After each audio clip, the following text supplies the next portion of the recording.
Roland Oldham, bonsoir. Bonsoir. Il y a pratiquement un an, la notion de risque négligeable dans la loi Morin a été complètement supprimée, ce qui donnait plus d'espoir aux victimes d'être indemnisées. Un an après, qu'est-ce qui a évolué? On attend toujours et puis c'est là que le bas blesse parce qu'on a l'impression que c'est au compte-gouttes et puis on continue à traîner. Maintenant, on attend la mise en place de ce nouveau comité d'indemnisation et ça n'a pas l'air de se passer. Donc rien n'a été fait depuis un an.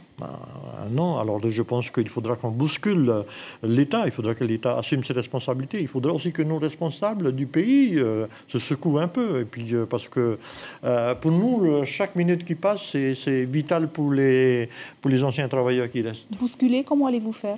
Comment allez-vous y prendre?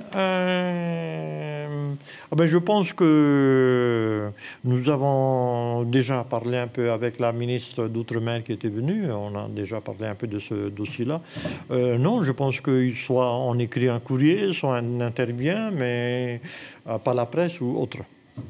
Alors, vous disiez également ce matin, lors de votre Assemblée générale, que le projet d'une étude épidémiologique annoncée par le pays était tombé à l'eau. Cette étude était importante pour vous? On n'a plus de nouvelles non plus.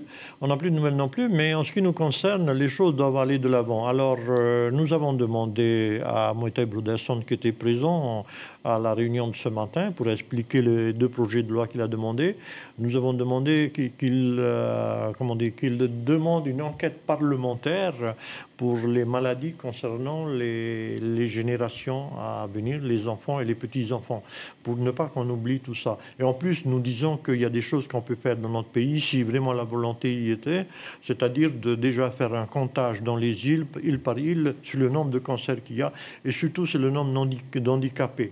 Dans ce pays, il n'y a même pas de registre d'handicapés, c'est ce que Dr Sueur a dit. Je pense qu'il faut le faire absolument. Donc c'était une étude que le pays devait le faire en demandant aux Japonais. Exactement, ils ont demandé un expert japonais, mais bon, avec toutes les polémiques qu'il y a eu autour des déclarations de Dr Sueur, on ne sait pas trop qu'est-ce qu'il y en est maintenant. Alors, est-ce qu'on peut toujours réaliser des études 20 ans après l'arrêt des essais nucléaires?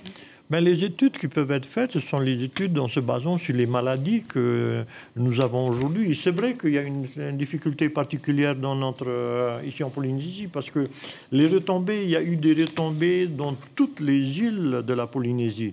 C'est vrai que faire de comparaisons, c'est un peu difficile, parce que quelque part, peut-être que nous sommes tous on a peut-être plus ou moins reçu une petite dose de radioactivité, parce que les retombées à Tahiti même, il y en a eu 30 ans.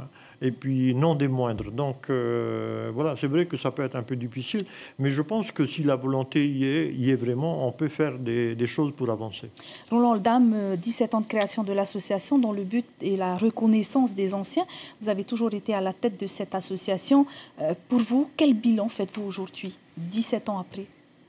J'aurai toute la soirée, si on doit parler de bilan. Je pense que les choses ont quand même avancé.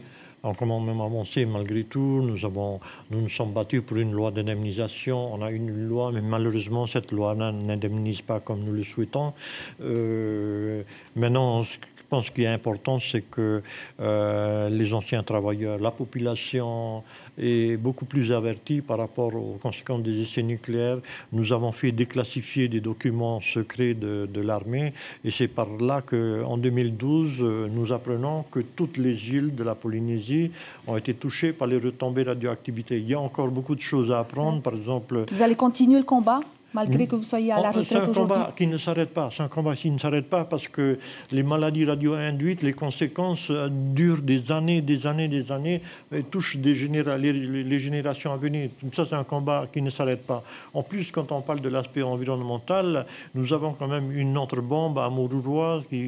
La partie nord de Moruroa peut s'effondrer à n'importe quel moment, provoquant aussi un désastre au niveau de l'environnement très, très important. Donc, c'est pour ça qu'il est important pour nous aussi d'avoir des jeunes dans notre association. Le combat doit continuer. Merci beaucoup Roland Oldham. On retiendra que vous attendez toujours depuis un an la mise en place de cette commission sur l'indemnisation des victimes.